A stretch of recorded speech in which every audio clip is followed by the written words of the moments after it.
Olá, boa noite. Boa noite a todos.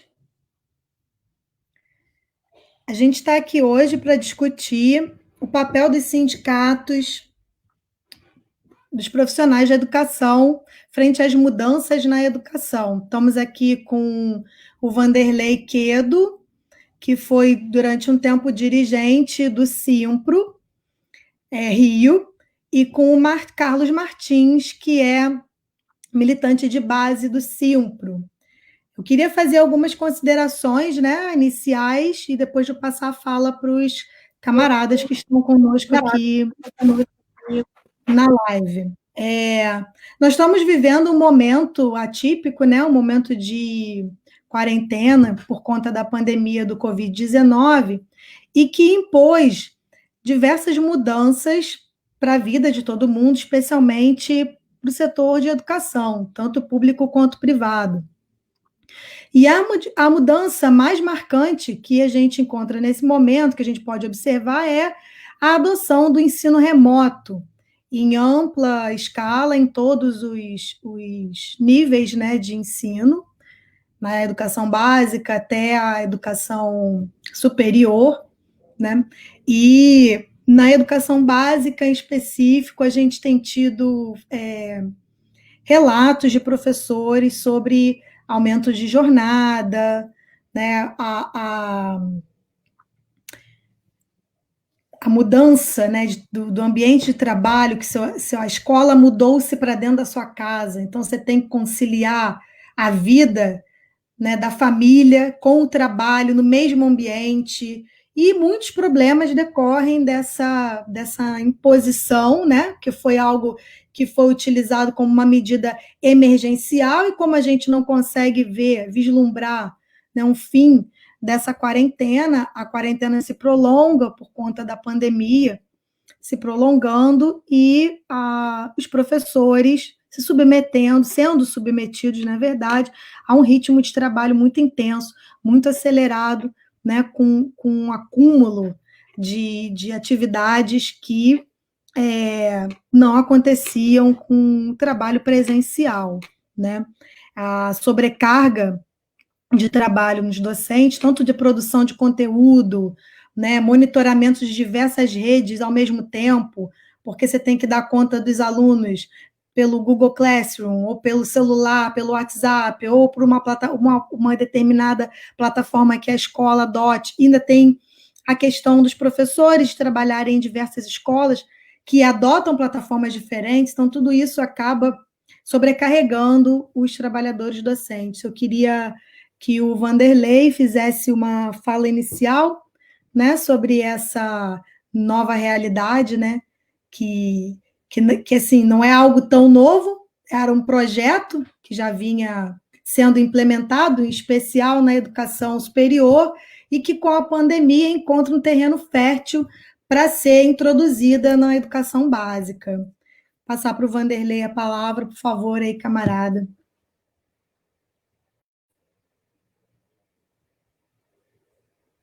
Boa noite a todo mundo que está aí nos acompanhando. A situação, como eu tenho comentado, conversado com muitos colegas, companheiros de trabalho, ela tem um ineditismo histórico nisso tudo. Nós estamos vivendo uma pandemia após 100 anos, né, da famosa gripe espanhola, uma coisa sem precedentes, uma situação sem precedentes em nossa geração. Mas essa situação sem precedentes, ela se agrava por uma questão estrutural da própria maneira como a sociedade se organiza econômica e a sua produção, economicamente, e sua produção está organizada. Essa situação, por exemplo, do ensino à distância, a situação da introdução das plataformas dentro da educação básica, nesse momento de pandemia, ela foi oportunizada, ela foi, digamos assim, usada para acelerar um processo que já vinha sendo desenvolvido gradativamente desde a educação superior, desde que nós podemos dizer do golpe de 2016, quando você tem uma liberação em 2017 para a flexibilização e a distribuição ou a permissão de cursos e novas faculdades completamente online no país. Nós chegamos a algumas distorções tão absurdas, e isso foi o decreto 9.057 de 2017. Era o presidente Temer, o senhor Temer, e o ministro Mendonça Filho. Eles fizeram esse decreto e liberaram, e isso teve um impacto tão profundo e tão rápido que poucas pessoas se aperceberam do tamanho disso e aonde isso iria parar. Nós tivemos imediatamente, e olha que um detalhe, esse decreto é uma coisa que a gente tem que prestar muita atenção. Quando eles usam de um cinismo, a ala conservadora, essa ala privatista da educação, usa de um cinismo muito grande. Eles alegam que o decreto atendeu a meta 12 do Plano Nacional de Educação. Ou seja, o Plano Nacional de Educação, o PNE, tinha como meta, né, atingir 50%, 100% de pessoas dentro das universidades ao longo de um período. Eles usam esse argumento, que é um argumento construído pelo lado progressista, pelo lado da educação libertadora, da educação... Eu tenho que te explicar aqui.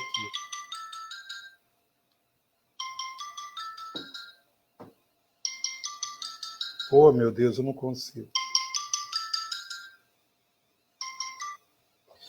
E usam esse argumento para fazer esse decreto. Imediatamente, uma coisa se impõe. Nós temos, de 2016 para 2017, um aumento de 17% de alunos ou de matrículas em EAD. Esses 17% significam, na prática, um número gigante de alunos. Mais de 1.800.000 alunos entram em EAD em 2017. Perfazendo um total de 1/5 de todas as matrículas da educação superior. Também o número de cursos de educação superior cresceu tragicamente nesse período. Ele aumentou 26% em um ano. De 600 cursos, foi para mais de 1.600. Sendo que esses cursos, ao longo de tudo isso, privilegiaram principalmente uma parte da educação que é muito preocupante, que são as licenciaturas. De lá para cá, de 17 para cá, o número de licenciaturas EAD, formação de professores, aumentou e hoje ocupa, até 2018, 46% dos cursos de licenciatura no Brasil são ensino à distância. Portanto, a questão que hoje chega à educação básica, ela teve um viés trágico na educação superior brasileira. E é um problema, porque ela atinge a formação de professores. E a formação de professores, a crítica em universidades, faculdades de extrema fragilidade pedagógica ou de muita até desconfiança de qualidade ou de qualidade explicitamente reduzida. Existem universidades, por exemplo, que tem 90% dos alunos são ensino à distância. Tem uma famosa que tem 500.000 alunos. Você imagina uma universidade com 500.000 alunos e 95% dele é AD e paga em média R$120 de mensalidade? Eu não sei como é que isso é possível, nem que tipo de qualidade uma universidade dessa pode dar a esses 500.000 alunos que vão se transformar em professores. Isso por si só já é um problema para a área de educação no país. Se nós olharmos, então, essa questão das matrículas hoje em dia, independente da EAD, 75,3% de todas as matrículas em educação superior estão na educação privada. O setor público corresponde a menos de 25% das demandas, das necessidades desse país para a educação superior. Quando se fala em ensino à distância, 90% estão nas universidades privadas. E já demonstrou que isso tem pouquíssima ou nenhuma qualidade. É uma busca, às vezes, desenfreada por diplomações para concursos, efeitos de carreiras, etc, etc. E isso tem sido um desastre também para a organização desses trabalhadores da educação em suas bases. Porque esses cursos, muitos são explicitamente reacionários, são contrários à questão de uma formação solidária, uma formação socialmente reconhecida. Eles trabalham com a meritocracia, eles trabalham com a competição, eles trabalham com o intuito da formação individualizada, né? A meritocracia trabalha com essa questão, você e você. Você vai conseguir, você que tem que fazer esse projeto. Essas questões, elas batem no fundo numa categoria e dificultam uma base de trabalhadores organizados. Fora que você, com ensino à distância, você tem dificuldade de ter o quê? Onde estão juntos esses alunos? Aonde se estão juntos, socialmente, trocando, pensando, divergindo, debatendo esses alunos, esses professores, esses trabalhadores da educação. Você hoje tem, por exemplo, a Universidade de Tarcisara, aqui no Rio de Janeiro, ela tinha, até 2 anos atrás, 42 unidades, campos, no município. Grande parte deles em shoppings ou em estacionamentos, como é o do Menezes Cortes, ou no Barra Shopping, ou no Shopping Campo Grande, e em outros. Salas. Muitas dessas universidades, portanto, elas não têm um camp, elas estão espalhadas dessa maneira. Então, o que acontece com a formação política, o debate político, a troca desses professores que entram em horários alternativos dentro de um shopping, fazem lanche na praça de alimentação, os alunos também, depois vão embora, consomem, passam na porta do McDonald's, se bobear até entra, não sabe, pode errar, às vezes. E o que acontece com tudo isso? Que educação é essa? Agora, esse desastre, que já está na educação privada superior, ele está chegando de maneira oportunista na educação básica. E não vem à toa, não vem de qualquer maneira. Isso é um projeto do Banco Mundial de muito tempo. Não foi à toa que o Conselho Nacional de Educação, o Conselho Estaduais, todos, com uma rapidez imensa, elaboraram a regulamentação desse trabalho. E em março, nós já tínhamos, no dia 23, entramos em recesso no dia 16. Eu nunca vi tanta velocidade. No dia 23 de março, já tinha uma deliberação do Conselho Estadual de Educação liberando e regulamentando esse ensino à distância nas escolas privadas. O Conselho Nacional de Educação logo lançou a deliberação 5. E agora já vê a deliberação 9. Todas em conformidade com as orientações do Banco Mundial. Que, por acaso, uma das últimas diretoras globais de educação, senhora Cláudia Costin, ex-secretária municipal de educação do Rio de Janeiro, uma das que mais fez convênios com instituições privadas na sua gestão, né? Daqui como secretária municipal, ela está aí hoje como a grande defensora, né, dessa implantação. Ela diz o seguinte, ela tem uma declaração muito interessante, que eu faço questão até de reproduzir. Ela diz assim, estamos caminhando para o ensino híbrido, isso na Folha de São Paulo. Não vai ser, contudo, que a boa prática demanda. Não vai ser com tudo que a boa prática demanda. Mas a gente está construindo um processo de aprender a crise. Então, o ensino híbrido significa o seguinte: a emergência com que foi tratada a questão da introdução dessas plataformas, e aí eu não entrou nem no mérito de como elas funcionam, nem como elas estão desorganizando e reorganizando as condições de trabalho emocionais, saúde, salariais desses professores. Isso a gente pode discutir mais à frente. Estou só falando de uma outra situação.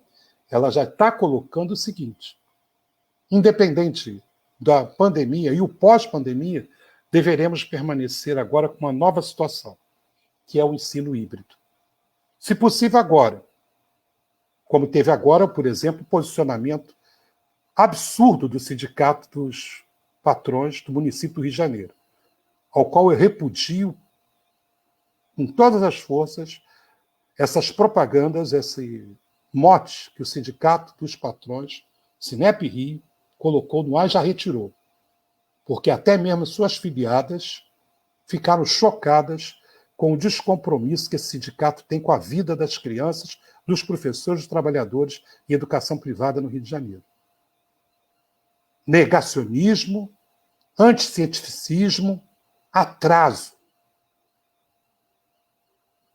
E é nas mãos desses senhores que essa categoria está, e é com esses senhores que os sindicatos de base têm que lidar. E há de ter muita força e organização para fazer esse enfrentamento. Porque alguém que tem a cara de pau de colocar uma peça publicitária negacionista, tá? Colocando em risco milhões de jovens, ela é capaz de muito mais coisas. Agora, essa senhora, por exemplo, ainda diz o seguinte: a resposta educacional obrigou os professores a entrarem em um processo de dor. Processo de dor. Porque eles não foram preparados para desenvolver competências digitais. Isso é fato. Aprenderam na marra, mas, de alguma maneira, eles aprenderam. E ela se surpreende. Ela subestima tanto essa categoria, a tal da ministra global pelo Banco Mundial, que ela ainda se surpreende que os professores deram conta. Mas o problema é exatamente esse, que ela já apontou lá em cima. Mesmo com a vacina, com pós-pandemia, essas plataformas desses monstros industriais, desses monstros digitais, não vieram para sair. E eles vieram, inclusive, para reorganizar o mundo do trabalho. Não é só do professor, não. O home office, hoje, se você prestar atenção nos anúncios que aparecem na TV, principalmente a TV aberta, eles mostram um mundo em casa, de isolamento, que são ilhas maravilhosas, paraísos de ilhas desertas. Famílias felizes, trabalhando em home office, e para sempre. Não há sofrimento. A dor já passou. E esse home office, ele está aí para ficar. Eu creio que essa poderiam ser as primeiras considerações do que nós temos nesse momento. A emergência está se transformando em permanência. Aquilo que é um desastre na educação superior, na formação não só de professores, você veja que existem cursos de enfermagem à distância. Um monte deles. Existem cursos absurdos que você duvidaria que são feitos à distância. Vale a pena mergulhar nisso, porque são esses profissionais que vão trabalhar, que vão atender a população. E é essa universidade que nós temos que estar de olho, porque ela forma profissionais, trabalhadores, e os sindicatos, no meu entender, eles têm que dar uma pausa. Não podem parar de reagir, não podem parar de agir. Eu aqui até saúdo a diretoria do Simpro Rio, que da forma dela está organizando online assembleias pela vida. Eu ainda acho pouco. porque além de defender a vida dos professores e dos alunos, tem que defender as condições de trabalho nesse mundo digital e explicitar as mazelas que ele produz silenciosamente na invasão dos domicílios. Você já viram atrás de mim? Tem um armário de roupas. É essa invasão. Isso é perturbador. É isso. Para começar, tá bom, né? Podemos? Aí, Carlos, eu continuo. Vanderlei, eu queria fazer uns apontamentos aqui antes, que você levantou várias questões super importantes, né, em relação, antes um pouco de passar a palavra para o Carlos Martins, o papel do Conselho Nacional de Educação, de todos os conselhos, porque é importante a gente entender a quem esses conselheiros estão servindo, né? A gente tem no Conselho Nacional de Educação hoje membros que são acionistas da Croton, da SER, da Estácio, né, que têm interesses bem claros e objetivos em aprovação de leis que facilitem a ampliação do ensino remoto. Ainda mais levando em consideração que com a crise econômica que antecede a pandemia e se agrava com a pandemia, né, o número de matrículas no ensino superior caiu. Então, para onde que eles estão voltando os olhos? É para a educação básica, né? Então, assim, esse alinhamento com o Conselho Nacional de Educação, do Conselho Nacional de Educação, com as diretrizes do Banco Mundial, mostram, e com o MEC, né, o próprio governo brasileiro, mostram que os nossos governantes, os nossos representantes, os nossos conselheiros que deviam prezar por uma educação de qualidade, laica, ampla, universal, gratuita, né, e pública, eles estão servindo ao grande capital estrangeiro, estão servindo ao imperialismo. Essas determinações do Banco Mundial para o Brasil de implemente-se o ensino remoto a todo custo, aproveite o momento da pandemia para isso, porque é um momento propício, né? É um momento que a gente está servindo como laboratório de experiência e de experimentos, né? Na verdade, para essas empresas de TI, que são empresas multinacionais, né? Para os grandes grupos educacionais que já tinham plataformas prontas. O Lema já tinha plataforma pronta. Ele já utilizava, né, na sua rede de ensino, ele já utilizava uma plataforma. E essa plataforma está sendo aperfeiçoada com o uso durante a pandemia, né? Então, e uma outra coisa interessante que você colocou, que foram os dados sobre o número de alunos em EAD, né? Pode parecer, e o cumprimento de uma das metas, né, do Plano Nacional de Educação, e aí pode soar como uma democratização da educação, e, na verdade, isso é uma democratização do consumo da educação como um produto. A educação torna-se um produto consumível, tanto quanto um carro, uma roupa, né? Enfim, um jantar no restaurante, e torna-se mais barata porque está super explorando a mão de obra do docente, né? Então, você consegue economizar em cima da mão de obra do docente, especialmente, que atende, né, diversos alunos ao mesmo tempo. Ele não precisa estar dentro de uma sala de aula, no espaço físico. O espaço físico, ele delimita a quantidade de aluno que um professor vai atender. O espaço virtual, isso não existe, é muito mais fluido. Eu posso atender 1.000 alunos de uma vez, né? Isso é muito vantajoso para uma empresa privada, porque ela potencializa sua margem de lucro absurdamente, né? E outras duas questões que eu queria colocar aqui também, que você pontuou, né? Que esse tipo de educação, que é uma educação empobrecida, que é oferecida, na maioria das vezes, para o trabalhador, que não tem como ter acesso ao ensino presencial, diurno, né? E ele acredita que, por meio daquela educação ali que ele está pagando, ele vai conseguir uma ascensão social, uma melhora na sua qualidade de vida, especialmente de consumo, né? Porque é o que é pautado dentro da sociedade capitalista. Na verdade, é uma educação que oferece estímulo zero à iniciação científica, à produção científica, ao pensamento crítico, como você colocou, né? Você forma a pessoa ali para o mercado de trabalho, você tem que saber isso, isso, isso, porque você precisa ser competitivo.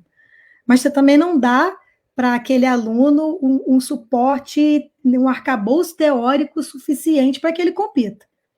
Isso é bastante problemático, né? E uma outra questão que é bastante importante, tem a ver com essa organização dos trabalhadores, com o papel do sindicato, é que quando você tem o corpo discente fragmentado, cada um na sua casa, atrás de uma tela, você não tem contato, você não conversa com os seus colegas.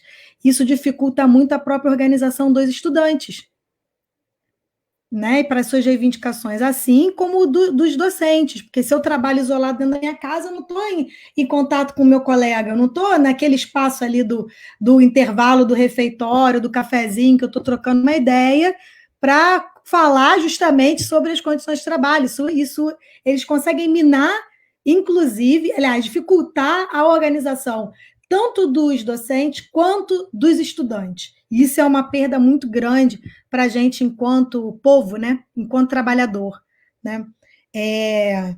São essas primeiras pontuações que eu queria fazer. Eu vou passar a palavra para o Carlos Martins aí, nesse nosso primeiro bloco. É contigo, Martins. Olha, boa noite. Saudar o Vanderlei e a Esmeralda. Todo mundo me ouvindo bem? Todo mundo ouvindo bem? Estão me ouvindo bem? Está dando interferências. Oi? Agora tá bom, pode continuar. Acho que era o fone. Pode continuar. Ó, era o fone, tá bom? Tá bom? Todo mundo me ouve. Então vamos lá. A minha preocupação inicial, desculpa, nessa debate, Martins, está dando e aí, microfone. ok, eu vou segurar então, porque eu acho que eu botei no peito balanço, eu me movimento muito. Melhor. Melhorou agora? Melhorou. Melhorou? Eu vou botar ele para cima assim. Ok. A minha preocupação inicial é muito marcada por uma crítica. Martins, Hoje escala no movimento da classe. Segura o microfone. Oi. Segura o microfone perto da boca, porque está saindo melhor. A gente é da velha guarda, a gente não, essa modernidade para a gente ainda né, é algo novo. Vamos lá.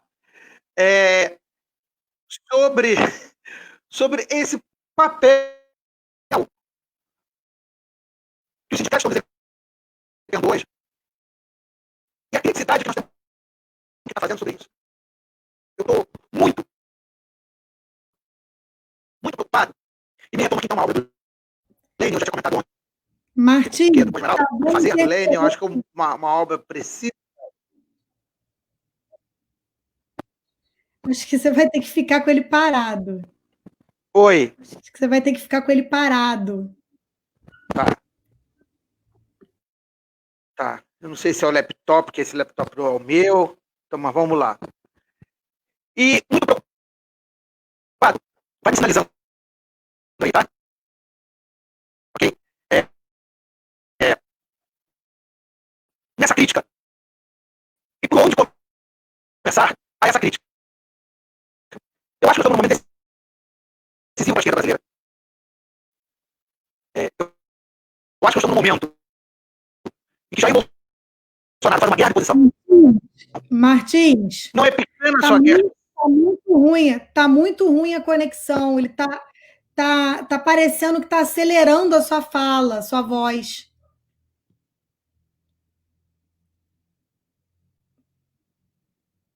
Tenta de repente do celular.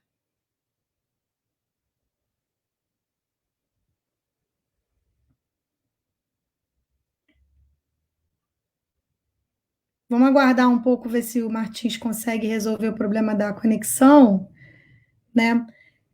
Enquanto isso, eu vou fazendo um outro apontamento que eu estava refletindo hoje, né? Mais cedo, sobre a live, e aí eu queria até que, de repente, o Vanderlei comentasse sobre isso. Como que esse trabalho remoto, né, dos professores, que é um trabalho tão mecânico, a gente não consegue ver o rosto dos alunos, parece que você está falando para uma tela em branco, para ninguém, porque se abrir o microfone de todo mundo ao mesmo tempo dá interferência, então eles ficam com o microfone e câmera fechada, a comunicação é no chat, na maioria das vezes. Então, você dá uma aula que na sala de aula você sofreria interferências dos alunos, você se movimenta dentro da sala, né? Um aluno pergunta uma coisa, pontua uma outra coisa, e aí aquilo ali vai dando umas pausas na sua fala. Na aula remota isso não acontece, a gente fala o tempo todo. Então, por exemplo, 1 hora de aula é 1 hora mesmo de você falando, né? Sem parar na maioria das vezes, e sentado, que gera um desgaste também físico e mental do professor. E é uma coisa que eu tenho ouvido muito dos colegas, né? Isso assim também como professora experimento, que parece um trabalho mecânico.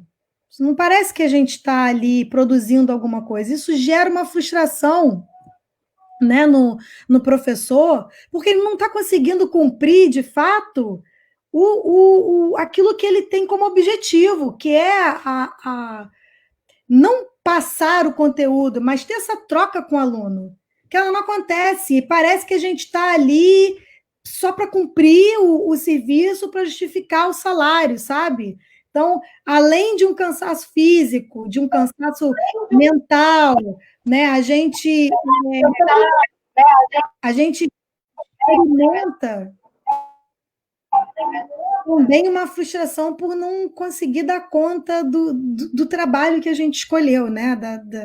Do objetivo do nosso trabalho, né? Eu queria que você comentasse um pouco sobre isso, até de repente contar alguns relatos que o Simpro tem recebido, porque o Alerta, Educação Alerta tem colocado, né, alguns depoimentos no canal do Instagram que são bastante importantes para as pessoas entenderem o que os professores estão passando nesse momento, né? Por favor. Tem sempre assim, né? Tem 3 coisas que me preocupam muito nessa questão do ensino à distância na educação básica, da maneira como ele está atualmente. Uma delas é essa, né? Eu acho que o presencial é insubstituível, entendeu? As relações pessoais, educação, para mim, ela passa por uma questão muito, muito importante, que é o afeto. O afeto, para mim, é fundamental na educação. E ele só pode realmente se concretizar no presencial. Quando você entra numa sala, você sente aquele clima, você sente aquela vibração. Às vezes a turma está agitada, às vezes a turma está mais letárgica, mais tranquila. Às vezes a turma está muito excitada com alguma coisa que aconteceu, um futebol, está agitada com a festa junina, está agitada com uma festa de final de ano, seja o que for, um aniversário de um colega, tem uma agitação que vai acontecer no recreio, o Grêmio está produzindo alguma coisa. Essa vida escolar, essa dinâmica, ela não pode ser reproduzida de uma maneira 100% dentro do mundo virtual, o ambiente virtual de aprendizagem, o tal do AVA. Então, o que me preocupa muito nisso, em relação, inclusive, ao profissional e aos alunos também, né? Mas isso é uma coisa muito perigosa, porque hoje, por exemplo, nessa peça aí do sindicato patronal, uma das justificativas de voltar atabalhoado para dentro de sala de aula presencial, o que é impossível nesse momento, é impossível, é criminoso, é colocar em risco a vida de muita gente, é dizer exatamente isso, que como isso não está acontecendo, que o presencial é fundamental, então tem que voltar logo mesmo correndo risco. É sempre muito cuidadoso a gente afirmar alguma coisa, porque a ala conservadora, em qualquer setor e da educação, ela tem uma apropriação cínica do discurso que é assustadora. É uma apropriação cínica. Agora, é importante saber o seguinte: em primeiro lugar, são 3 coisas que acontecem no mundo do professor quando ele entra nesse aspecto aí do EAD, do AVA. Primeiro, a perda da privacidade, como eu já citei aqui. Você perde a privacidade porque você é invadido o tempo todo, você está no recesso da sua casa. E agora mesmo que está acontecendo com o companheiro, a questão da conexão. A conexão e essa privacidade, ela tem que ter um cuidado imenso. Já aconteceu de pessoas pegarem coisas do fundo da casa de professores e fazerem memes e projetarem. Pegar situações que o professor se distraiu e colocar dessa forma. Então, o cuidado com isso é impressionante que você tem que ter. A outra é a própria imagem do professor.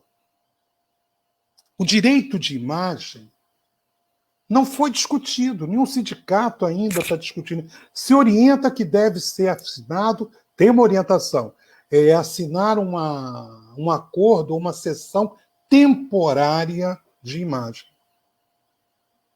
Não sei bem o que é uma cessão temporária de imagem. Que uma imagem produzida que você cedeu temporariamente, eu não sei para onde ela vai parar nesse mundo da internet, como ela vai ser usada. Então, a questão da privacidade, você está dentro da sua casa. Então, você está naquele ambiente. Ainda tem um outro detalhe. Você está dentro da sua casa com as suas custas.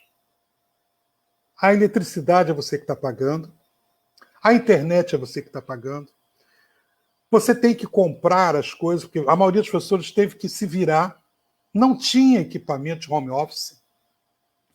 Muitos não tinham webcam, muitos não tinham microfone, nem sabiam fazer isso. O computador que tinha em casa era um computador simples, teve que comprar um outro aparelho. A banda larga não era aquela, teve que aumentar e está pagando por isso. E isso fica como se fosse natural.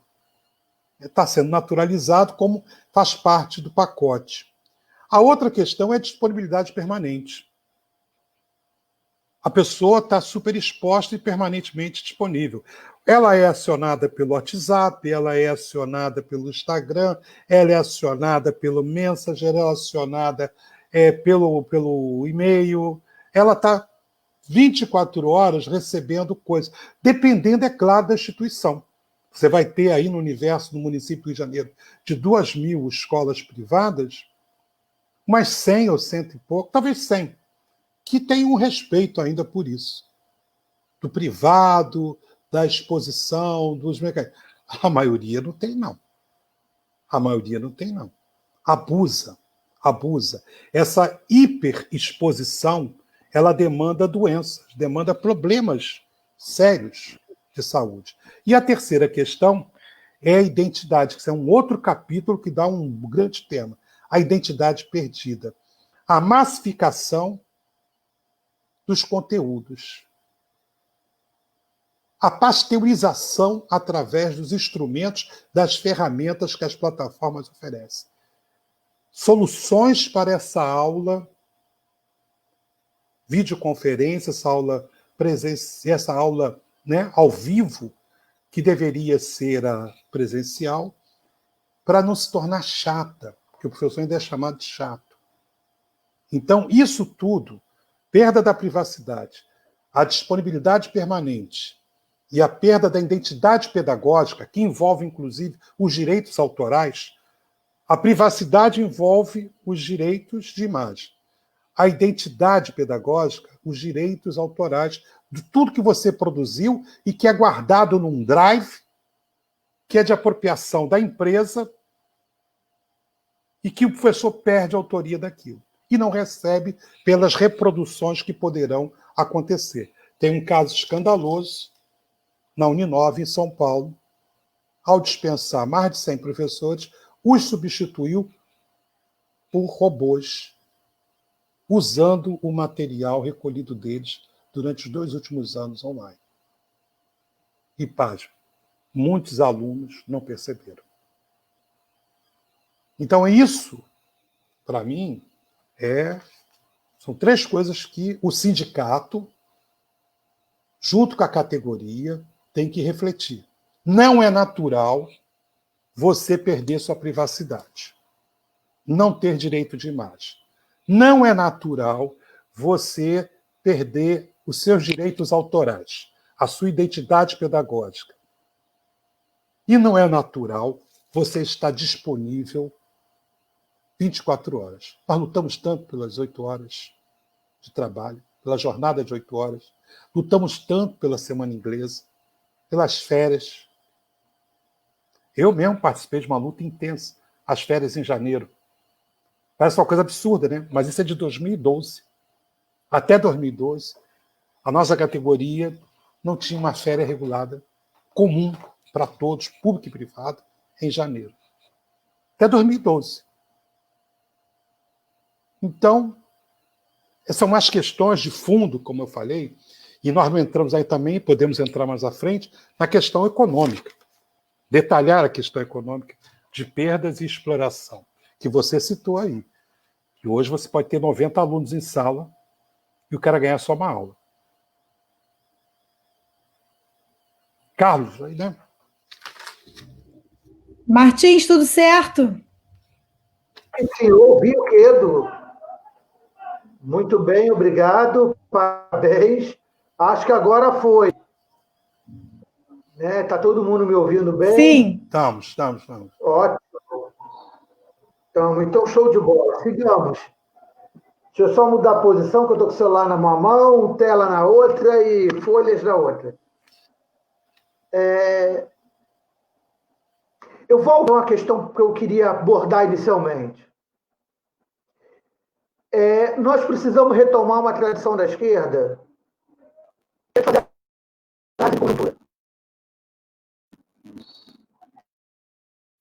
A esquerda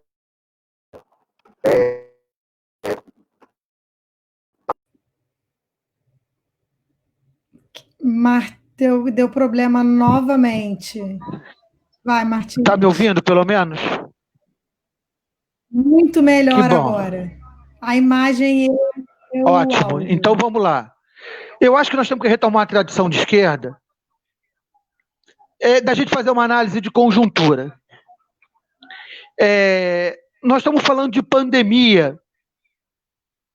E hoje eu peguei para refletir, a partir de uma ideia do Lenin.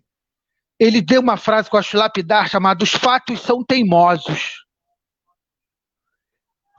Em plena pandemia, nós estamos numa acirrada guerra de classes.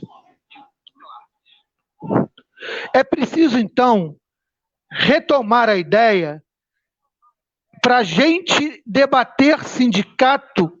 É fundamental a gente pensar por onde começar, como ele mesmo disse, capítulo 2 do que fazer. E eu quero aqui, então, fazer essa provocação, por onde nós vamos começar ou recomeçar. Jair Bolsonaro e o protofascismo dele abre uma guerra de posições. Sérgio Moro, parte do STF, faz uma guerra em movimento. Não é qualquer guerra, como não é qualquer uma. Tenta-se abater o Dória em São Paulo, o Itzel no Rio. E o que a esquerda responde? Essa é uma questão fundamental. Como é que nós nos armamos para combater o patronato? Como é que nós nos armamos para defender a categoria, seja da rede pública e privada, né? Lembrando também de Lenin, marchar aparentemente separados, golpear juntos, na verdade, marchar juntos e golpear juntos, né? Porque parece que é desigual essa relação entre o CEP e Simpro, para expressar simbolicamente nos sindicatos, né, das duas categorias, mas não é. Não é pela própria ideia de que é igual, no sentido do professor, ele também é professor público, e majoritariamente pode ser também público e privado, público de duas redes, né? Estado, município, Estado, redes, outras redes municipais, como o próprio meu caso. Então, eu queria retomar essa ideia a partir de que nós, partindo do pressuposto de uma análise de classes, não estamos conseguindo nem nos movimentar para combater essa guerra de posição de Jair Bolsonaro e da extrema-direita brasileira, nem de um centro-direita expresso no mourismo e em outros setores que estão em movimento. O que faz a esquerda? É uma crítica necessária após 13 anos de lulopetismo, ou como bem diz o nosso camarada Nildo Orix, de PT-tucanismo. Né? O que nós estamos conseguindo debater nessa conjuntura? Panelaços? Nem isso mais a gente conseguiu chamar de um mês para cá. Né? Nós estamos completamente conseguindo ficar paralisados numa conjuntura de pandemia, que o governo não está parado, as forças sociais não estão paradas, né? A gente brinca com a ideia da cloroquina, né? Fazemos memes, né? Como se a EMA tivesse bicado a cloroquina e etc.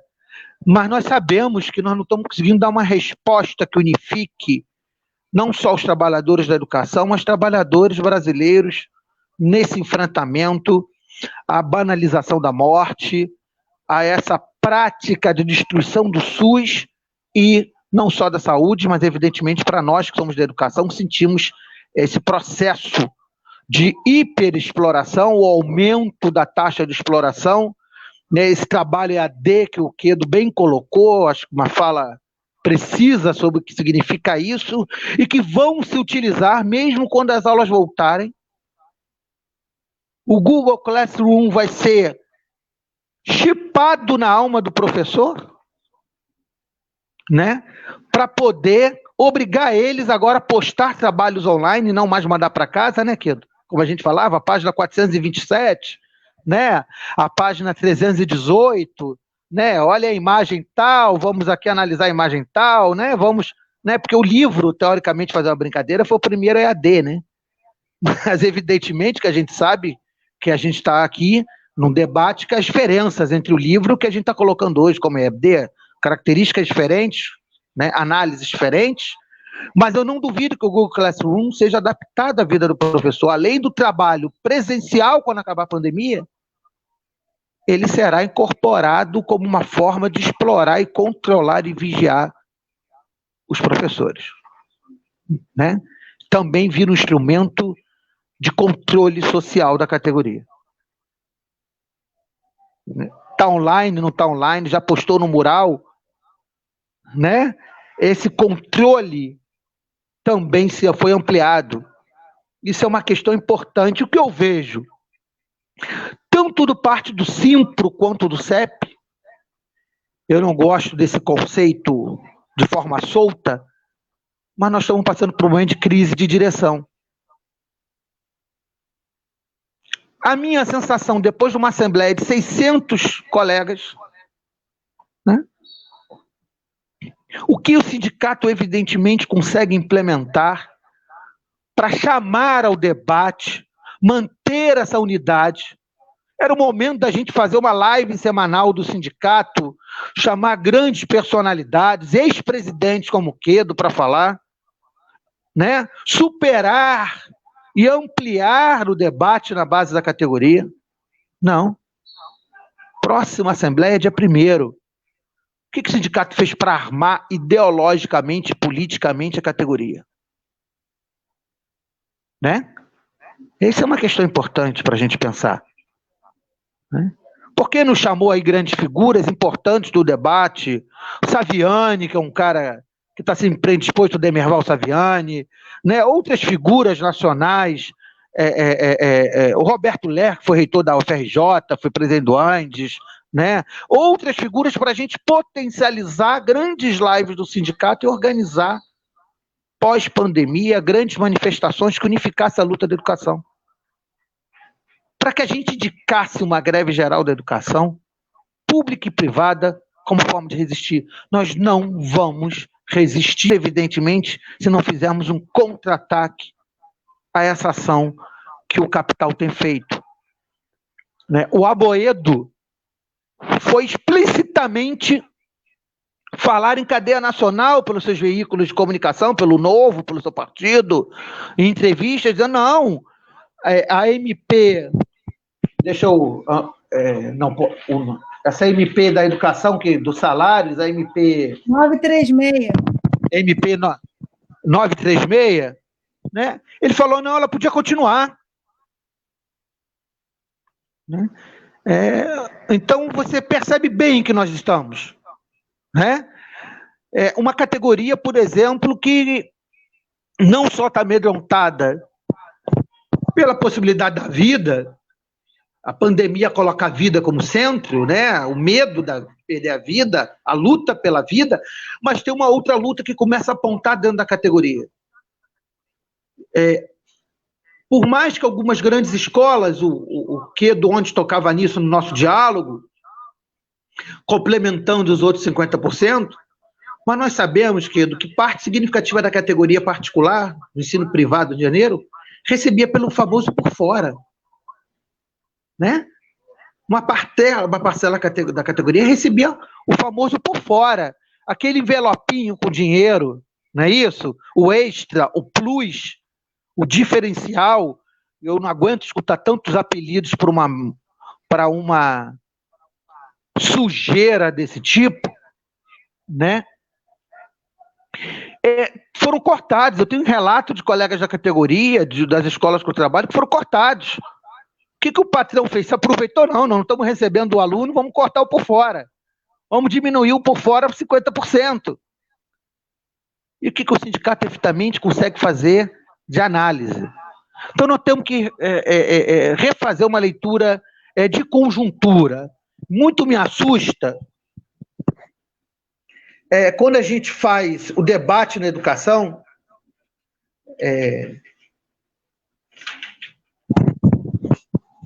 algumas questões que me chamam a atenção. O CEP, do qual eu fui diretor,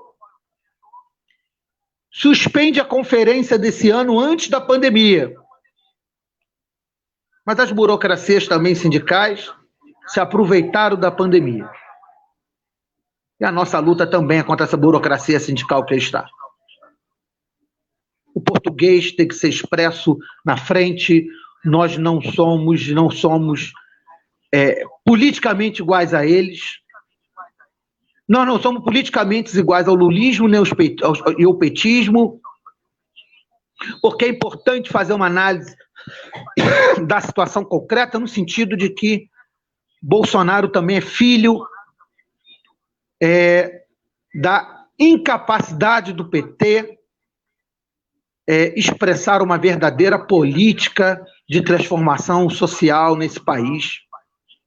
Expressa categoricamente quando a Dilma Rousseff não assinou a auditoria da dívida pública aprovada no Congresso Nacional. Esse fato, e como dizia a Lênin, os fatos são teimosos, eu sou mais ainda, né? Não paro de me repetir onde eu falo, essa questão da auditoria da dívida pública assassina, né? E que a Dilma, em vez de assinar, uma mulher que teve tanta coragem na ditadura, faltou ao encontro na presidência da República. Mas então eu volto ao CEP, ao Simpro. O que essa direção tem feito? Eu tenho que fazer uma crítica aqui aberta e fraterna, né, aos camaradas que estão lá na direção. O que nós vimos do Simpro nos últimos tempos? Para mim, por exemplo, uma escola de formação que nem para potencializar uma formação política e ideológica no seio da categoria. Uma escola de formação que dá cursos de línguas importantes, ninguém discute a importância de aprender uma língua estrangeira, do estudo de uma língua estrangeira, mas o quê? Qual é a envergadura da escola de formação e seu papel? Ou seja, qual é a política entendida como tal que vem desempenhada pela direção do sindicato? Aí eu faço aqui um chamamento à reflexão. A qualidade da imprensa do sindicato, os jornais do sindicato. Chegava em casa, né, Kedo? Lembra? Né?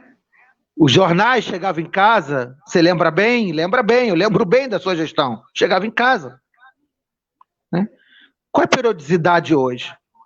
Como é que está esse instrumento? Como é que ele vem? Eu fiquei assustado quando eu peguei dentro da página do sindicato uma chamada na sua abertura. A economia se recupera, a vida jamais. Eu juro que eu olhei, e eu falo, que economia o sindicato está falando? Abstrata, pouco concreta, né? Ou seja, nós temos que repensar as nossas tarefas também no sindicato, no sentido de repensar qual os instrumentos de acessar a categoria, de reaglutinar essa categoria que está vindo para a luta. É pandemia, é uma crise econômica que não será superada, segundo os dados econômicos, até apresentado por um pesquisador da Fiocruz, nosso camarada Heitor Silva, setembro vermelho, no sentido das altas taxas de desemprego. E qual é a resposta que o sindicato está dando? Então, eu chamo a reflexão alguns elementos. Qual foi a última grande estratégia do sindicato antes da pandemia para reunir a categoria? Nada contra o samba. Eu sou de Oswaldo Cruz, minha avó foi rezadeira na comunidade, nasci na Portela, desfilo, meu filho desfilava.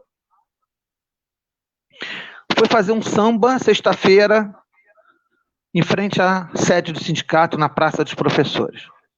Nada contra. Só isso?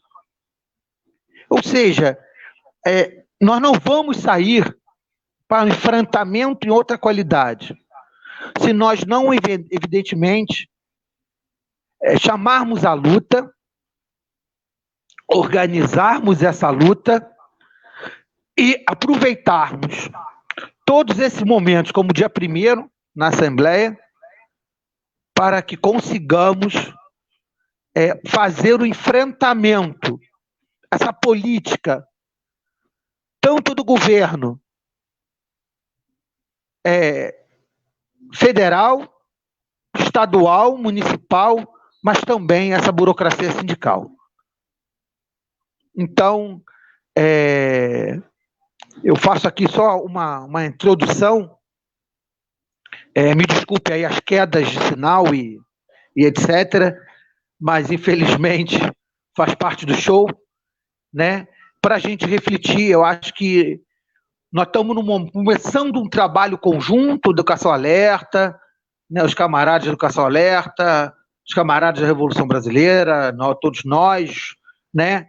E nós temos que repensar, né, o papel, né? Eu me lembro que muito bem que o Simpro fazia propaganda outdoor, busdoor, e eu não vejo há alguns anos isso, né? Eu não vejo uma envergadura do sindicato se propor, ainda que com todas as limitações que a categoria está sofrendo, a dirigir. Eu não vejo o sindicato se colocando numa política de enfrentamento a nível nacional, chamando a categoria para o debate, para a ação, e, evidentemente, se propondo a organizar. Se você não se propõe a organizar, se você não se propõe a fazer política, nós sabemos que os movimentos, evidentemente, terão menos chances de vitória. E nós estamos num momento da conjuntura nacional que será muito positiva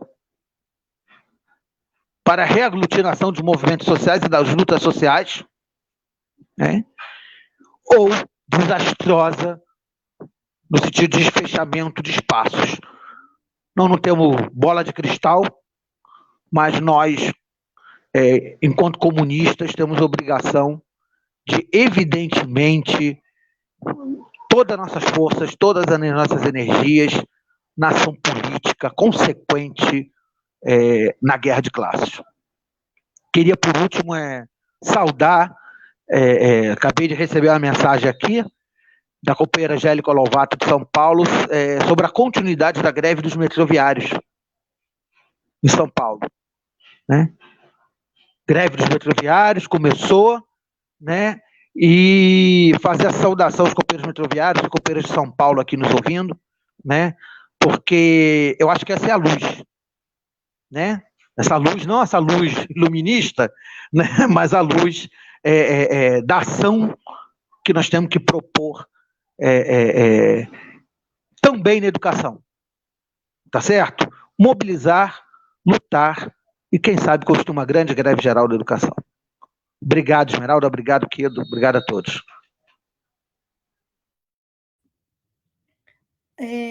Camaradas, eu queria pegar um gancho aqui na fala da Ana, dos comentários. Não acho que tem que se virar, porque ela fez essa fala no momento em que o Vanderlei estava falando sobre a necessidade do professor, né, ter que se virar, porque foi jogado em cima da gente, e a SEDUC não ofereceu meios, e eles não estariam nos assediando se os professores fossem mais unidos e se negassem a utilizar a plataforma. Eu queria colocar que isso é um problema do sindicato, né? Por que os professores aderiram tão de cara, tão logo à plataforma, no caso do Estado, no caso do CEP, mesmo o CEP colocando boicote à plataforma. Poucos boicotaram a plataforma, né? Inclusive membros do CEP, de direções. Então, alguma coisa está errada, né? Isso é fruto da incapacidade do sindicato de mobilizar a categoria. A categoria não atende ao chamado. Se ele está há anos sem conseguir mobilizar a categoria, no momento desse, em que ele fala, não vamos aderir à plataforma, e a categoria em massa adere à plataforma, o problema aí é nessa mobilização. O sindicato está com uma dificuldade extrema, né, em mobilizar a categoria. E aí a gente entra agora numa situação mais grave, que é pautar a greve pela vida, né, em que acredito que, como o Martins colocou, deva ser uma greve unificada entre o setor privado e o setor público, porque os dois estão pautando, né, o Estado do Rio de Janeiro, com a desculpa da plataforma, ele pode até tolerar que os professores, como o Pedro Fernandes já colocou, né, aquele professor que não se sentia à vontade, ele pode ficar em casa, continua na plataforma. Então, não sei se a gente conseguiria uma greve tão efetiva no Estado, mas os municípios estão ameaçando o retorno. No Rio de Janeiro, né, o Crivella já colocou isso. E em alguns outros municípios, Duque de Caxias chegou a abrir e recuou.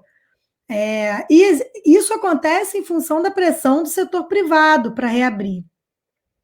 Porque é um contrato de serviço que ele está oferecendo para os pais dos alunos e para os alunos. Então, se ele não consegue entregar aquilo que está prometido naquele contrato, a outra parte, né, a parte contratante, ela pode questionar judicialmente e obter ganho de causa.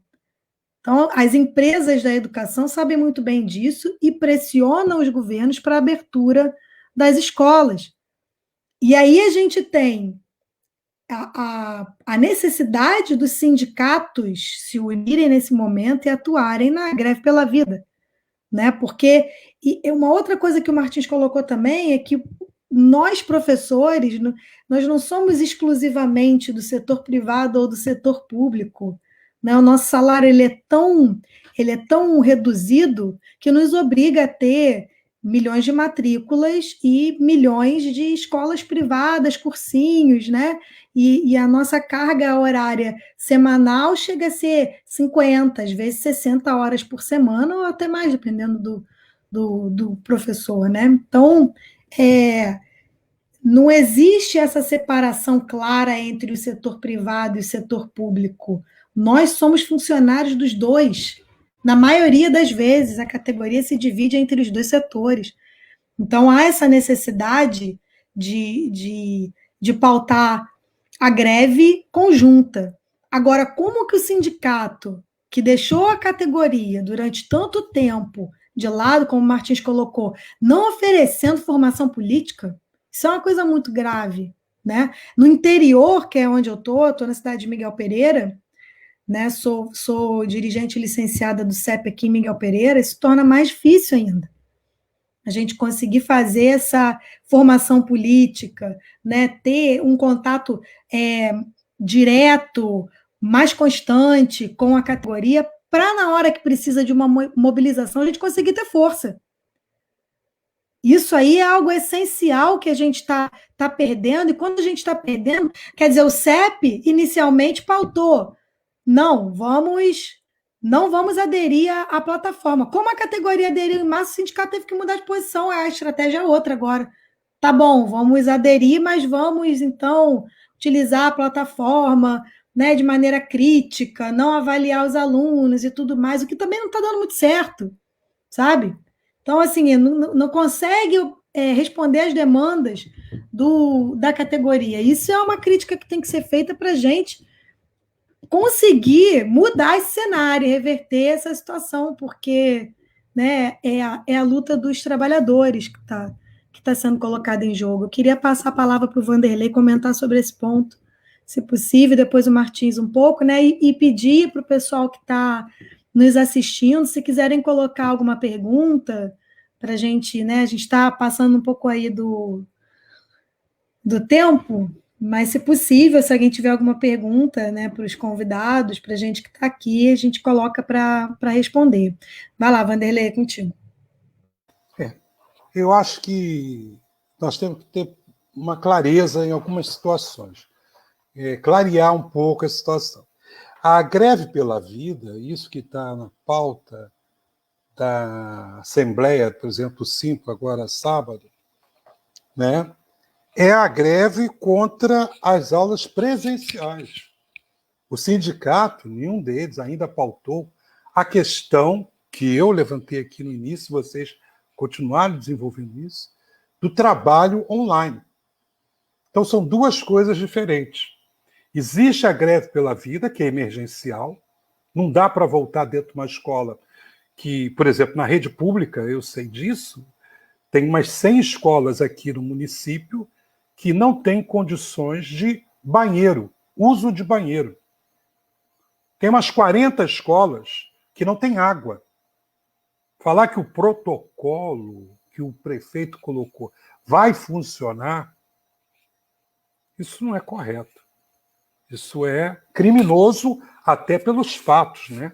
O fato é esse. Não é porque a pessoa não vai usar isso e aquilo. A outra questão é essa também, que se coloca na rede privada, né? Que você vai ter 1.000, 2.000 escolas no município de Janeiro, vai desde aquela abelhinha infeliz que tem lá no cantinho, até o super santo não sei o quê. Você vai ter as grandes escolas e as pequenas, e mesmo elas com seus protocolos cheios de grana, não garantem a vida de ninguém. Não garante nada. O que o fato é que nós estamos dentro de uma calamidade pública. E o decreto número 6, legislativo, ele diz que vai até 31 de dezembro a calamidade pública. Essa deveria ser uma pauta dos sindicatos. Enquanto estiver em calamidade pública, não tem aula presencial. E sobre a questão da aula híbrida, ou melhor, a aula online, que ainda não é híbrida, tá? A online, ou os sindicatos debatem essa plataforma e começam a refletir junto com a categoria alguns pontos como levantados aqui hoje, né? Que aqui nós só levantamos as questões pedagógicas, as questões das condições de trabalho. Existe um desastre, por exemplo, na rede privada, anunciado o setembro que o Carlos colocou, que o Martins colocou, Setembro Vermelho, ele significa o fim da MP 936, que foi, se estendeu ainda mais um mês. E quando essa MP estiver fora, provavelmente nós vamos ter uma situação muito difícil em diversas escolas privadas que não vão assumir esses riscos com os professores. Vão colocar no peito deles a situação e negociar por baixo, sem compensação nenhuma. Como a maioria já fez. Já foi dito aqui, inclusive, aqui, o por fora, né? O por fora vai funcionar. E esse por fora vai sumir em muitos casos. Em 90% das escolas privadas, nem a convenção coletiva está sendo respeitada atualmente. Nem a convenção coletiva. O pagamento em dia, o pagamento dos reajustes, mínimos que sejam, a garantia, por exemplo, da gratuidade dos filhos, dos professores, várias cláusulas não estão sendo cumpridas. Então você imagina como vai ser a partir de setembro essa situação. E ainda tem uma outra, que é uma questão de conjuntura para todos os trabalhadores. A pauta do Paulo Guedes, que não é discutida, não é debatida por ninguém, que está aí nos 70, ou aqui ou ali, o negócio é tirar o Bozo. Tirou o Bozo e a pauta continua. E essa pauta ela prevê duas coisas que ele chama de bombas. Ele falou isso naquela reunião do dia 22, que essa reunião nunca vai sair do livro de história. Foi no dia 22 de abril. O Brasil descobriu o Brasil no dia 22 de abril de 2020. E até cabalístico, né? 22 de abril de 2020. Em que ele falou vai ser a reforma tributária, que é para ferrar ainda mais os trabalhadores, as micros e médias empresas, favorecer o capital rentista, não taxar fortunas, e a reforma previdenciária que virá com a história que ele está lutando para acabar com os salários mensais e transformar em horas, né? Que é o sonho deles. Então, se a gente bobear, ainda vamos ter que viver essa situação. O retrocesso e a pauta, né, dessa gente, do Paulo Guedes, permanece e continua lá. E o Rodrigo Maia todo dia está no Jornal Nacional como um herói, sendo tratado como um grande estadista nessa pandemia toda.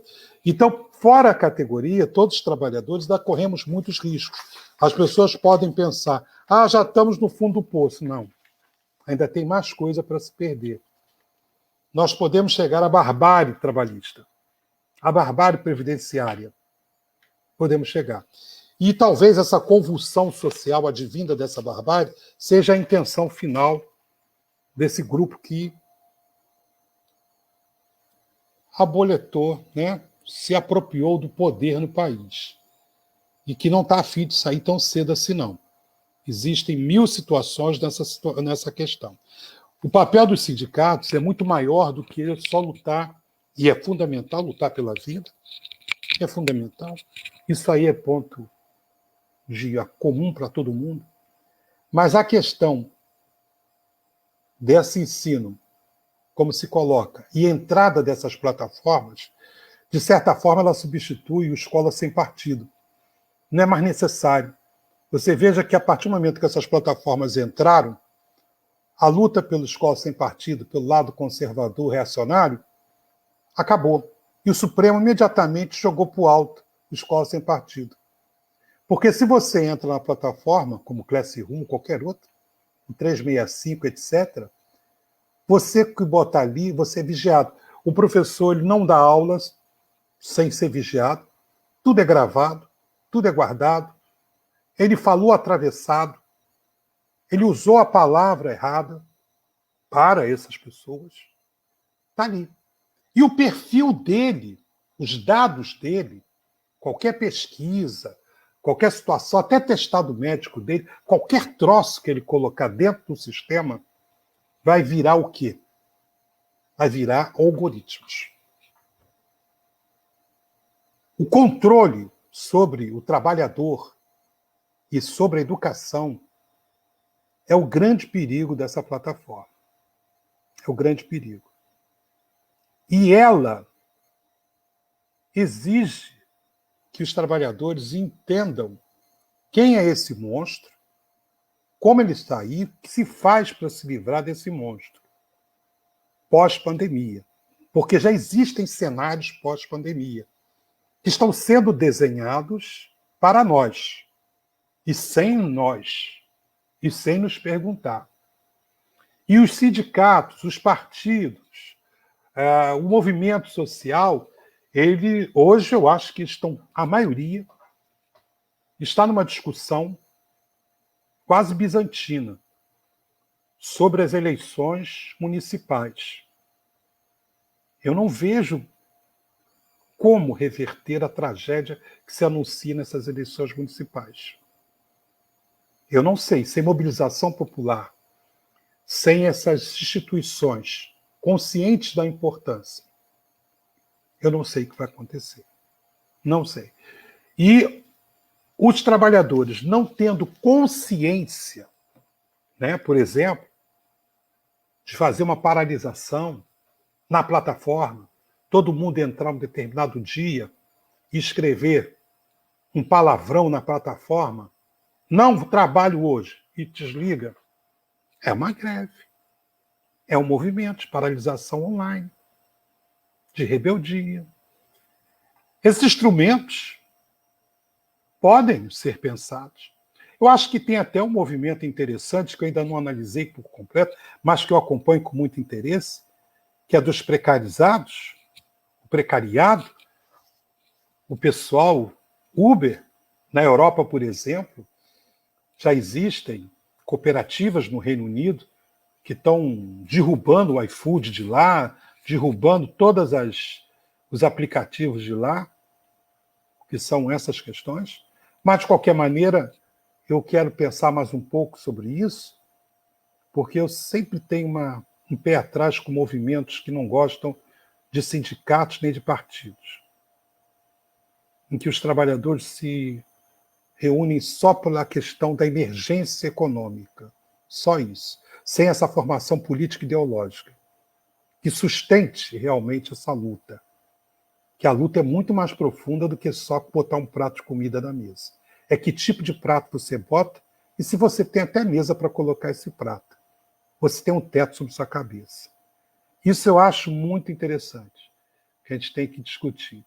Agora, eu acho que nós temos aí uma luta grande, eu acho que nós temos que ter capacidade de pautar nas nossas bases sindicais a discussão agora, não só a luta pela vida, mas a sobrevivência como seres humanos plurais, diversos, seres humanos que têm autoridade e autonomia, né, política, ideológica, porque essa plataforma ela está retirando tudo isso e em breve vai tirar mesmo, se não fizermos nada. E não se faz esses investimentos à toa. E não chegam tão rápidas no Estado, no município, se não fosse um planejamento que a pandemia só potencializou e permitiu esse oportunismo histórico. A gente está assim como Édipo Rei, quando chega na porta de Tebas e tem lá as filhas. E tem que decifrar o que acontece, decifrar os enigmas, porque senão um monstro devora. As pessoas ficam com essa imagem bonita, né? Édipo consegue responder às filhas, ela se mata, vai embora, e ele entra em Tebas e liberta Tebas do monstro. Só que a tragédia começa aí. Ela não termina aí. porque entrar em Tebas foi uma merda. É isso que eu acho que nós temos que pensar aqui. O sindicato tem que assumir, se reassumir como uma casa, um momento, um lugar de reflexão política e ideológica. Ele tem que fazer o enfrentamento das discussões de fundo, que envolve as condições de trabalho, envolve as remunerações também, é claro, mas não só elas, mas as condições de trabalho, as condições de saúde mental desse professor e, principalmente, que tipo de trabalhador nós queremos. É o trabalhador conformista, conformado, alienado, ou um trabalhador que pode transformar alguma coisa melhor. Nós estamos agora num momento de desastre ambiental, de desastre sanitário, consequência desse desastre ambiental, e nós não iremos sair da pandemia e encontrar um mundo melhor. Nós vamos encontrar o desastre ambiental, a Amazônia queimada completamente, o pré-sal não é mais nosso. Talvez não encontremos o Banco do Brasil, talvez não encontremos a Casa da Moeda. Entendeu? A gente não sabe se vai encontrar água ainda do Estado. Tem tanta coisa que está sendo roubada e tomada por essas super empresas, com a conivência dessa elite nacional. E os sindicatos e esses partidos não estão pautando exatamente essas questões hoje. E esse discurso, essa nossa discussão aqui, a luta pela vida, é o que sobrou. É o mínimo dos mínimos que nós podemos fazer nesse momento. Mas isso, sobreviver num mundo como esse, é difícil. Tem que valer a pena sobreviver.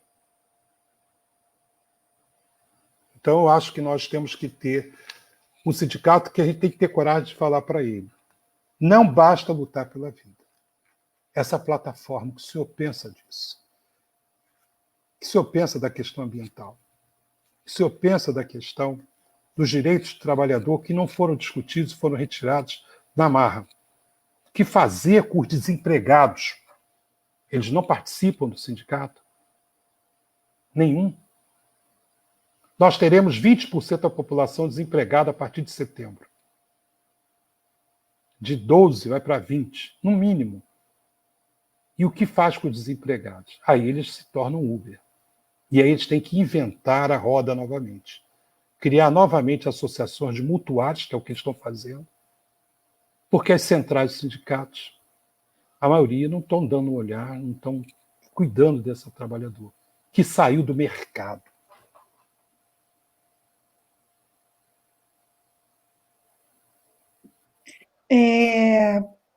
Vanderlei, queria só fazer um comentário aqui em cima de uma pergunta do Irã, que está relacionada à frase anterior da Ana, né? Quando os sindicatos se distanciaram de suas bases e se limitaram a negociar índices de reajuste, substituíram a luta política pela luta jurídica. Isso é uma questão que o CEP também enfrenta, né? Porque a referência que a categoria tem do sindicato é o jurídico. Então, o sindicato serve para negociar as causas e tudo é judicializado. E o risco, né, de se colocar todas as lutas da categoria como uma decisão judicial, que assim como o Conselho Nacional de Educação, que eu disse antes, representa a burguesia, né, os donos que são os donos do poder, o Estado é o balcão de negócios da burguesia, o setor judiciário não é diferente, né? Então, a gente está colocando, na verdade, em risco, né, as nossas pautas, a nossa luta, a gente está colocando nas mãos do inimigo para decidir, na maioria das vezes.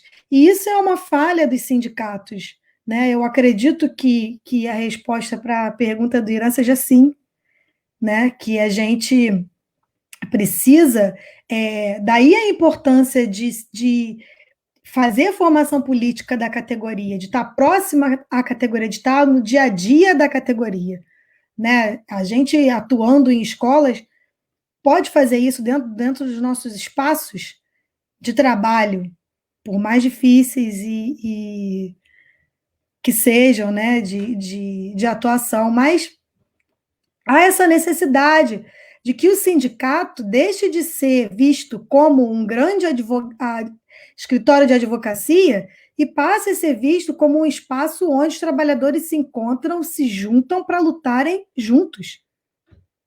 Né? Isso se perdeu, grande parte pelo menos na categoria de professores, não sabe para que serve o sindicato, como surgiram os sindicatos, né? E de onde vieram os direitos trabalhistas que a gente tem. Isso é algo que é necessário ser pautado, porque é de responsabilidade dos sindicatos colocar isso para a categoria sempre, porque é uma categoria que se renova. Né? Então, assim, isso é um problema né, que a gente encontra, e, ao mesmo tempo, eu acho que essa pandemia, principalmente no setor privado, coloca uma possibilidade para o Simpro de se aproximar da categoria. Né? Você estava conversando com a gente ontem falando sobre como que o Simpro conseguiu fazer uma assembleia com grande participação da categoria por conta dessa ameaça de reabrir a escola. Então, é o momento de, justamente, avançar no debate, aproveitar que a categoria está procurando sindicato, muitos estão passando a conhecer o sindicato agora, saber que existe o sindicato, né? Agora, assim, eu tenho pouco tempo de magistério, né? Eu estou no magistério desde 2006, mas eu lembro que assim que eu entrei, a minha mãe, que é ex-bancária, né? Eu sou filha de bancário e de ferroviário, né? Operário do setor financeiro, operário do setor de transporte. Os dois eram sindicalizados, né? Da década de 70 e década de 80, passaram pelas privatizações, eu vivi isso muito nitidamente a minha adolescência toda. E eu lembro da minha mãe falando, assim que eu entrei para o Estado, procure o seu sindicato e se filie. Né? Porque o que a gente ouve muito é o sindicato é pelego, eu não quero fazer parte disso. O sindicato é uma discussão que não leva a fim. Mas se você não participar daquele debate ali, você não fica desorientado e se perde na luta. E o pior, deixa que ele siga sendo pelego. Então, participar, se organizar, a importância de se organizar enquanto categoria para se fortalecer. E, assim, a partir do momento em que eu comecei a fazer parte do sindicato e as assembleias no Rio, que é difícil para a gente aqui no interior, né? E aí eu comecei a perceber a amplitude da luta dos trabalhadores da educação, que eu acho também que deve ser articulada às outras lutas dos demais trabalhadores, a dos trabalhadores de aplicativo, a dos metroviários, né? A dos petroleiros. Na verdade, nós somos trabalhadores, nós não somos professores, petroleiros, né, entregadores de aplicativo, nós somos classe trabalhadora. E quando a gente se restringe à luta no sindicato da nossa categoria, pelos nossos direitos, a gente não consegue se entender enquanto classe trabalhadora. E a gente não consegue se localizar dentro da luta de classes. Não consegue nem perceber que existe uma luta de classes. Né?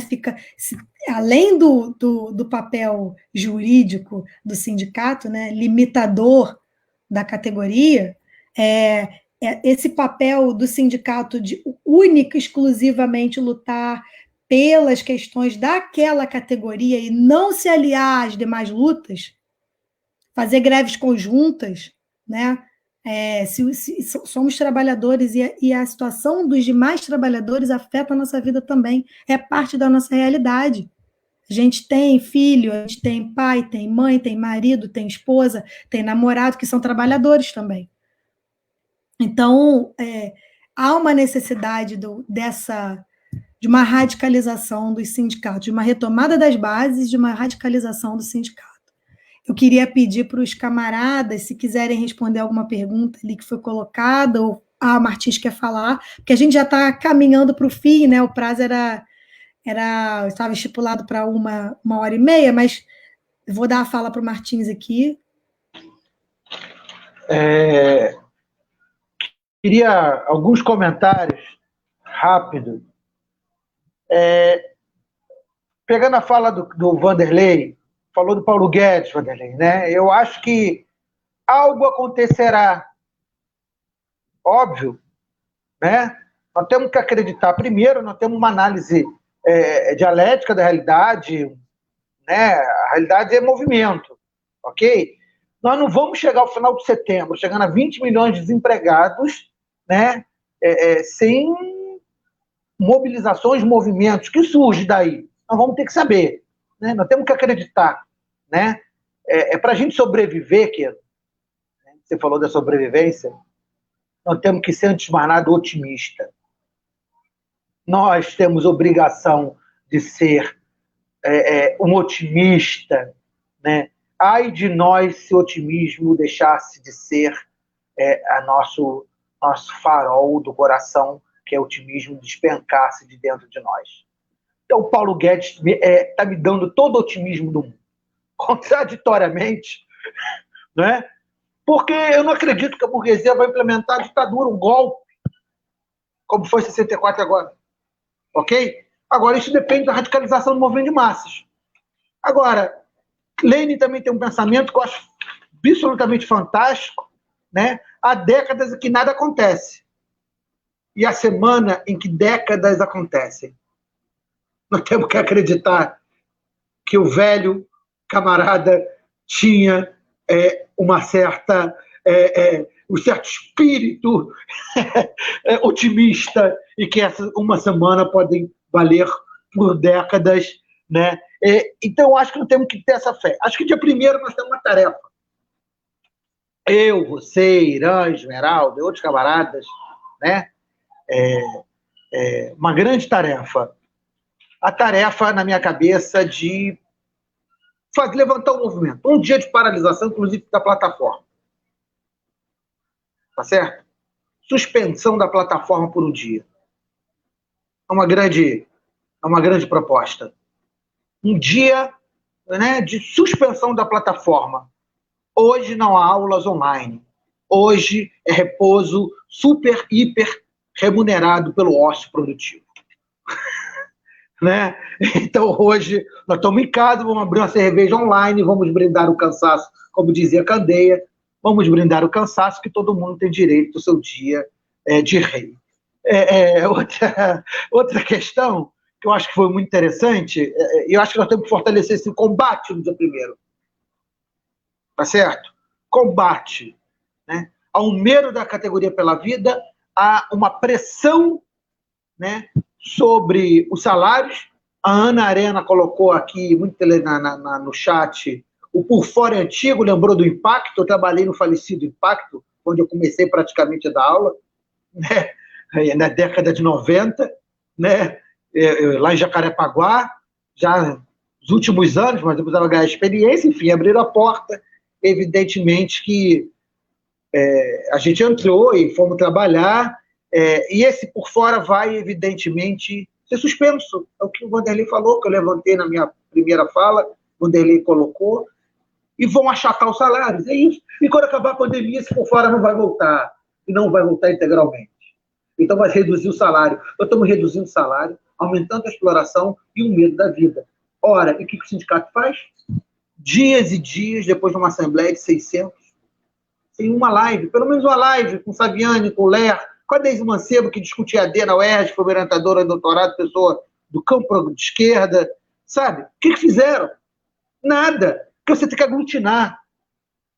Né? É o que o CEP sempre fez, né? Eleições de 3 anos, mas entre essas 2 eleições, uma conferência, um congresso. Você tem que ter anualmente um espaço de debate coletivo, desculpa. Né? Não foi feito, nem lives, nem grandes chamadas ao debate coletivo. Espaço de formação política. Como a gente debateu aqui, o sindicato, ele não arma, ele acaba por desarmar. Esse é um bom debate para a gente enfrentar uma segunda possibilidade. O sindicato não está armando, infelizmente. E aí, a colocação do camarada Irã, né, distanciamento do sindicato da base. Suspende a luta política por uma luta jurídica. Óbvio, a luta jurídica ela é expressão de uma vitória política, ela tem que ser expressão de uma vitória da luta política. é verdade. Esse distanciamento afasta de escola a luta política da luta jurídica, é o que a gente está vendo no ciclo do Rio de Janeiro. Né? Queria, então, levantar essas questões. Eu acho que nós temos que continuar a lutar juntos. Podemos estar marchando separados, mas vamos golpear juntos. Né? Para usar a expressão também leninista. Tá certo? Hoje eu acordei inspirado por ele. Saravá, o meu Oxóssi. Então, eu estou fazendo a brincadeira para sempre manter o bom humor. Preciso manter o bom humor, preciso manter a alegria, né? Preciso manter o otimismo. Né? Nós temos que acreditar, né, que nós vamos vencer. Pode não ser eu, pode ser meu filho, meus netos, mas vamos continuar lutando, vamos persistir na luta. Porque é na luta que a gente se encontra, é na luta que a gente cresce, se fortalece e se reconstrói. Né? O Candé tem uma frase para terminar, grande mestre Antônio Candé Filho, para mim o maior dos sambistas do universo, né? Ele dizia que no samba dele, eu esqueci o nome, acho que chama-se Viver. Quem luta faz samba também. Então nós vamos fazer luta, né? Vamos sambar, vamos manter o otimismo. Então acho que a gente tem que convocar todos nós temos uma tarefa aqui hoje. Dia 1º, todo mundo na Assembleia, né? E vamos chamar um dia de lockdown. Lockdown da plataforma. Vamos fazer o lockdown da plataforma o nome mais bonito possível. Lockdown da plataforma. Não existe Google Class esse dia, vamos fazer uma proposta para avançar e, evidentemente, obrigar o sindicato a fazer lives semanais.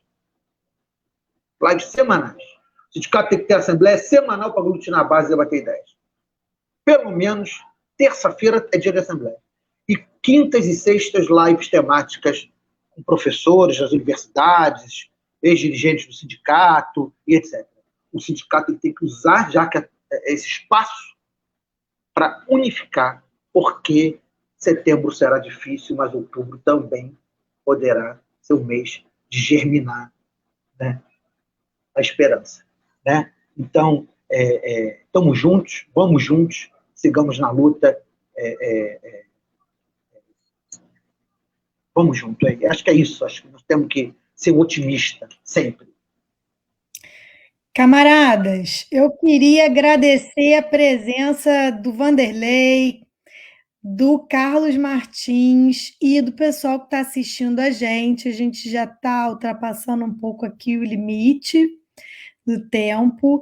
Queria pedir aí se o Vanderlei quiser fazer a despedida, o Martins também, considerações finais, aí um minutinho para cada um, pode ser? Né? O debate sempre é bem-vindo. Eu acho que a gente cria, aprende, a gente cresce, a gente se refaz nesses momentos. Eu não acredito que a luta possa existir só na reativa. Ela tem que ser propositiva, ela tem que ser reflexiva. E uma das coisas que essa plataforma faz, e todas elas fazem, até na nossa vida pessoal, é nos colocar online 24 horas por dia. E quando nós estamos online 24 horas por dia, nós não temos tempo de pensar. Nós estamos sempre reagindo a um estímulo. E quando a gente está reagindo ao estímulo, nós não estamos criando. Então, essa coisa que foi o Martins colocou, o ócio criativo, nós temos também que, na vida pessoal, desligar todas as antenas dessas aí, ficar offline de vez em quando e repensar, criar, refletir sobre as questões. Porque também na nossa questão pessoal, nós estamos muito também presos, até durante o sono, com essas porcarias online. Tá legal? É isso que eu concordo plenamente com as questões e as propostas do Martins. O sindicato tem que voltar a ter vida política e ideológica e a categoria tem que entender uma coisa. Somos trabalhadores, pertencemos a uma classe, a classe trabalhadora. E existe uma coisa horrível no mundo, que é a luta de classes. E nós estamos perdendo, camaradas. Temos que voltar ao jogo. É isso. Martins, suas considerações finais. Agradecer a possibilidade de debater com o Vanderlei, esse grande companheiro, esse grande camarada, trocar ideias, né? Eu acho que nós temos que insistir em fazer mais debates, mais camaradas, fazer mais debates, uma política de construção de uma frente, né? Uma política de construção de possibilidades para recriar um sindicato pela base política, onde a política, o debate político seja o eixo de construção, político ideológico, o eixo de construção de um novo amanhecer. Nós temos que acreditar e continuar a persistir, né? Nós somos teimosos, né? Otimistas por um lado e teimosos por outro, né? E nós vamos teimar até o final de que é possível construir um novo amanhã, né? Então, acho que chamar aí a presença no dia 1º, chamar a proposta de um lockdown e chamar, evidentemente, a necessidade de assembleias semanais do sindicato, né? Fundamental o sindicato ser um instrumento da classe, né, Vanderlei? E não dos inimigos. Porque, às vezes, quando faz corpo de manteiga, está servindo ao quem? Porque o trabalhador tem nervos de aço, né? Como dizia nosso querido poeta. Tá certo? Obrigado aí. Tá certo? Uma boa noite, até a próxima. Vamos junto, até o dia 1º. Dia 1º já tem outra atividade marcada. Camaradas, eu queria agradecer mais uma vez a presença do Vanderlei Quedo e do Carlos Martins, né, essa nossa parceria aí nas lives com a Unidade Classista e a Evolução Brasileira, pela educação alerta, né, pela atuação dentro do Simpro.